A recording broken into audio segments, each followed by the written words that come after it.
32 action.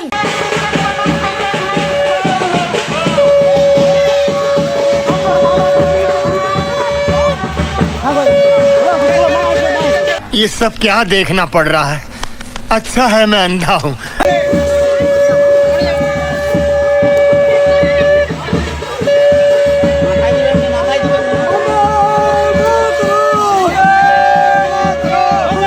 बंद करो हाथ जोड़ के मैं।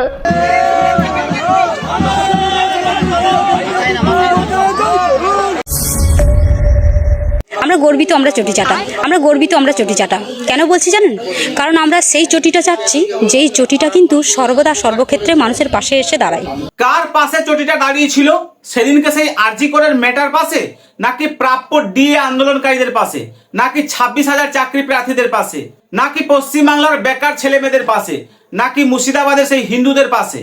जल रही है चिता, सांसों में है धुआं, फिर भी आसमान में है जगी।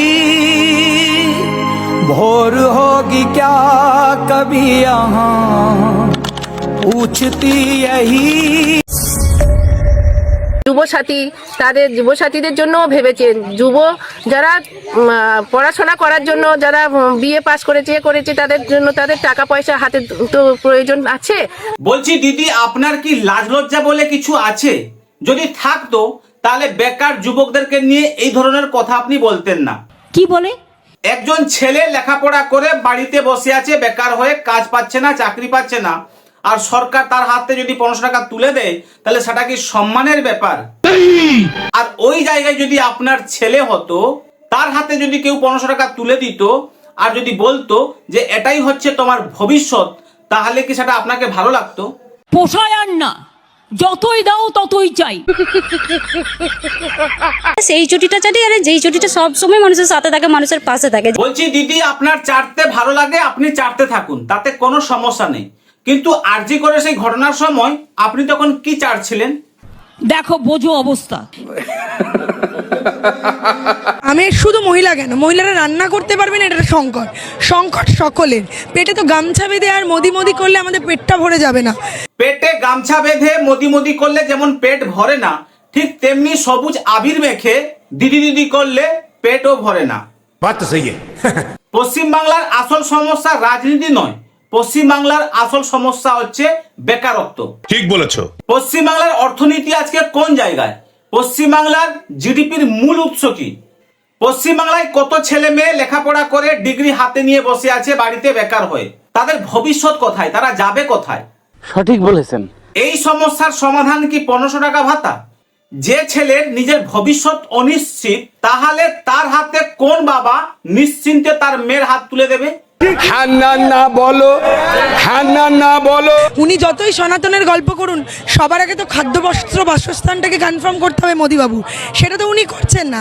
সেগুড়ে বালি, সারাদিন মুখে রাম রাম জপ করছে, কিন্তু যে রাম বলে গেছে মানুষের সেবা করতে, সেই সেবাটা উনি করছেন না। তৃণমূলের নেতারা গরিব মানুষের সেবা করতে করতে কখন যে তারা কোটিপতি হয়ে গেল কেউ টের পেল না।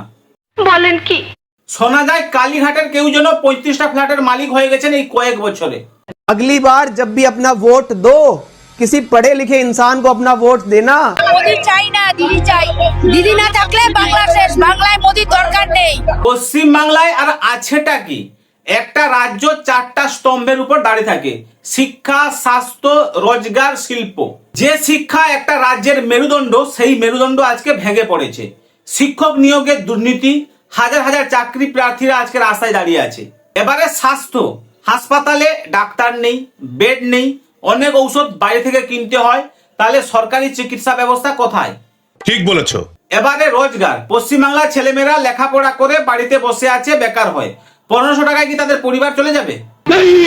এবারে শিল্প, পশ্চিমবাংলায় এক সময় বড় বড় কলকারখানা ছিল, শিল্প ছিল, ভিন্ন রাজ্যের মানুষরা আসতো পশ্চিমবাংলায় কাজ করার জন্য, কিন্তু তাদের মধ্যে অনেক কোম্পানি গুটিয়ে ভিন্ন রাজ্যতে পালিয়ে গেছে। তাহলে প্রশ্নটা খুবই সহজ, যখন শিক্ষা নেই, স্বাস্থ্য দুর্বল, শিল্প নেই, রোজগার নেই, তাহলে পশ্চিমবাংলাটা কোন স্তম্ভের উপর দাঁড়িয়ে আছে? এত টাকা গ্যাসের দাম, গ্যাস ছাড়া কি করে চলে? তেল নেই, চাল নেই, সব জিনিসের যদি দাম বেড়ে থাকে তাহলে সরকার চলবে কি করে? এই সরকারের দরকার নেই। চাকরি চাই না, ভাতা চাই, খেটে রোজগার করতে চাই না, হাত পেতে ভিক্ষা নিতে চাই। এগিয়ে বাংলা, জয় বাংলা। জয় বাংলা, জয় বাংলা। পদ্ম ফুলের থেকে টাকা নেবেন আর জোড়া ফুলের ভোট করবেন। উল্টোটা করলে কেমন হবে কি বলেন? মানে জোড়া ফুলের কাছ থেকে টাকা নিয়ে পদ্ম ফুলকে ভোট করলে? এমন গুত্তনি দেবো না। মিথ্যেবাদীরা সবার প্রিয় আর সত্যবাদীরা অপমানিত, অবহেলিত। মমতা বন্দ্যোপাধ্যায় নিজের প্রাণ দিয়েই পশ্চিমবাংলাকে আগলে রেখেছেন। একজন নেত্রী যিনি শুধু পশ্চিমবাংলা নন, সারা ভারতবর্ষের গণতন্ত্রকে বাঁচিয়ে রেখেছেন। আমাদের এই রচনাদির ভাষণটা শুনতে শুনতে আমার কান দিক দিয়ে কুইন্টাল কুইন্টাল ধোঁয়া বেরিয়ে গেল। চিমনি থেকে শুধু ধোঁয়াই ধোঁয়া, অন্ধকার রাস্তা।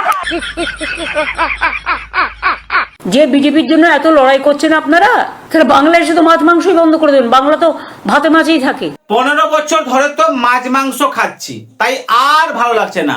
ভাবছি এইবার থেকে নিরামিষ খাবো। এই মাছ মাংস খেতে গিয়ে যে যন্ত্রণা, যে জ্বালা সহ্য করতে হয়েছে তা আমি মুখে প্রকাশ করতে পারছি না।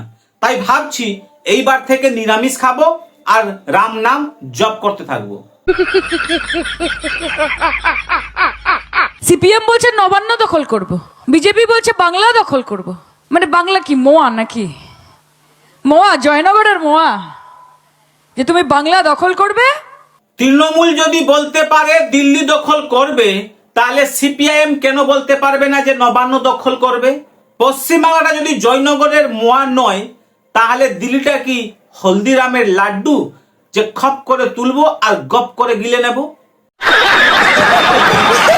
আমরা ব্রিটিশদের তাড়াতে পারি, একটা গেরুয়া রংকে তাড়াতে পারি না। ব্রিটিশরা এসেছে ব্রিটেন থেকে, আর আমরা দিল্লির জমিদারদের শুধুমাত্র গেরুয়া রং ধর্ম নিয়ে যারা রাজনীতি করছে তাদেরকেই বাংলা ছেড়ে তাড়িয়ে দেব। Oh my God, I forget it. আমরা ব্রিটিশদের তাড়াতে পারি, একটা গেরুয়া রংকে তাড়াতে পারি না। ব্রিটিশরা আমাদের দেশটাকে দখল করে বসেছিল, তাই আমরা তাদেরকে তাড়াতে পেরেছি। কিন্তু গেরুয়া তো এই রাজ্যটাকে দখলও করতে পারেনি। আগে দখল করুক, তারপর না হয় তাড়ানোর কথা আমরা ভাববো। কথা কি ক্লিয়ার না ভেজাল আছে? জয় শ্রীরাম, একটাই অস্ত্র কি না হিন্দু ধর্ম। আমরা হচ্ছি রক্ষক। চাই না এরম দল যারা হিন্দু ধর্ম রক্ষা করে আর একটা গঙ্গা আরতিও করতে পারে না, তার পদ্ধতিও জানে না। চাই না এরম হিন্দুর রক্ষক। 10 বছর ধরে টিএমসির একটাই অস্ত্র, সেটা হচ্ছে লক্ষ্মীর ভান্ডার। লক্ষ্মীর ভান্ডার চলছে, চলবে, সারা জীবন চলবে। ভাতা আছে, চাকরি নেই। স্কুল আছে, শিক্ষক নেই। হাসপাতাল আছে, ডাক্তার নেই। এগিয়ে বাংলা, জয় বাংলা। জয় বাংলা, জয় বাংলা।